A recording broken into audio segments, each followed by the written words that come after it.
Hello, everybody. I am Sightless Combat, Accessible Gaming Officer for RNIB, Accessibility Consultant, and Gamer Without Sight, crucially.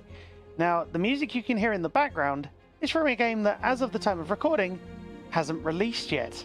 That's because it's from Marvel's Spider-Man 2.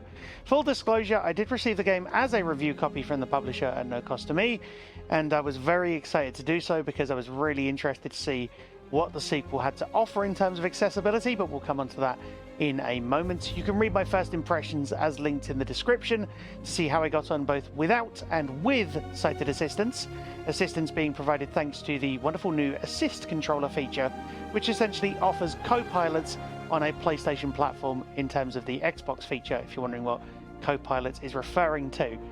Spider-Man 2 is launching on October the 20th, but there's a big caveat as a gamer without sight. For those of you that don't know, when I use the term gamer without sight, I mean that I have absolutely no sight whatsoever and never have had any sight whatsoever. So that makes a huge difference in terms of what features I need compared to somebody with usable and or residual vision, which of course I've never had. But the features I usually need come down to things like menu narration, aim assist, navigational assists, and audio description. Two of those were actually publicized in a blog post that was released to its credit before the game launched, a fair significant time before the game launched actually, which is in stark contrast to a lot of developers that we've seen over the years where accessibility information normally releases after the game has launched. Now, the blog post itself publicized menu narration and audio description. So for those of you that don't know what menu narration and audio description are, audio description is a secondary track that plays over things like films, TV adverts, theatre shows, etc., and in other industries as well. And that often describes visual actions or things that don't have, audio cues as to what's going on. Basically things that aren't dialogue. So stuff like Spider-Man walks into a room and grabs the thug's gun. Those kinds of things. Menu narration is very much self-explanatory in a way as well, because, as you move up and down menus, they will speak. So things like start game, load game, settings, etc. And as you're going through the settings, it would read the various values and things as well. Now, the big caveat here is that though those features have been publicized along with other features that will be in the game at launch, those two will not be until December 2023, when there is supposedly a big patch going to come along and alter the game for the better for a lot of people in that regard who are using these features. Now, when I played through the game myself, I had a really good time with it, what I could play at least, both with and without assistance, as previously mentioned, but I had to use optical character recognition, or OCR, and OCR is not ideal and should only really be used as a last resort. What it essentially does, for the uninitiated, is it allows you to take a screenshot of a game, or anything for that matter, and it attempts to extrapolate text from it, whether there is text in there or not. Now, I've used it to great success with a few games over the years, but it's extremely rare that that happens. Partly because it will be, workable at best and completely unusable garbage at worst, putting it lightly, in certain instances. But those features, OCR doesn't make up for audio description at all because it can't describe what's going on in cutscenes. And for menus, it can be very hit or miss because sometimes it will miss options. It won't tell you what button presses to use to turn things on and off. And sometimes you can't even see whether values are on or off clearly because it will list things in columns, and thus meaning you have a bunch of settings on one side or in one set of lines and a bunch of on, off, 100, 50, 80, 90, 70, 100 kind of values, which will make no sense unless you try and pair them up, which is a game of ridiculous maths in itself in a way.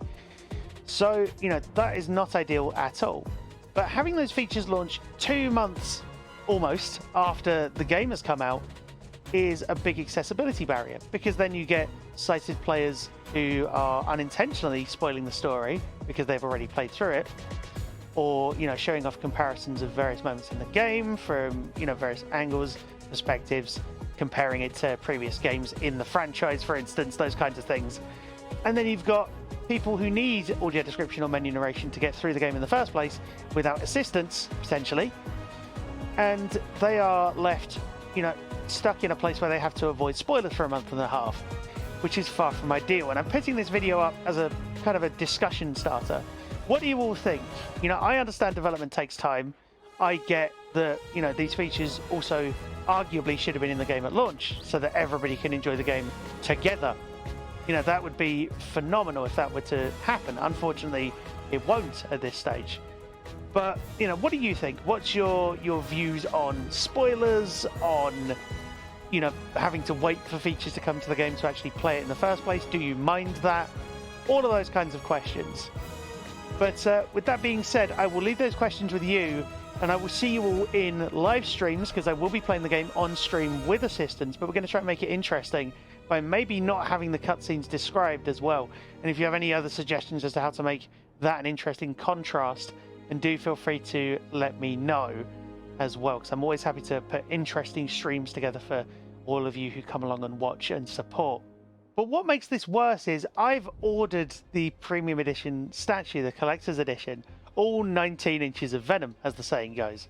So not only will I have a copy of the game sitting here for another 2 months before it would be arguably way more accessible than it otherwise would be, but I also have a statue that I want to show off on stream.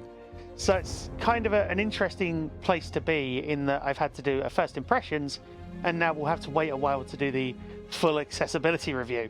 But with the game on the horizon, I will leave you all be and say that I hope you've enjoyed this video. It's always interesting to put these kinds of talk pieces to camera together to promote discussion and greater awareness of accessibility in the video game industry and the need for it. If you want to look at RNIB's Design for Every Gamer initiative, you can do so at the link in the description. And also, if you want to contact RNIB and find out what they're doing work-wise for gaming, you can do so by emailing gaming@rnib.org.uk. With that being said, I've been Sightless Combat. Have a great rest of the day, whatever time it is in your part of the world, whatever time it is where you are. Stay safe, take care, and I look forward to seeing you all in the next video. Please feel free to like, comment, and subscribe. And thank you very much for watching.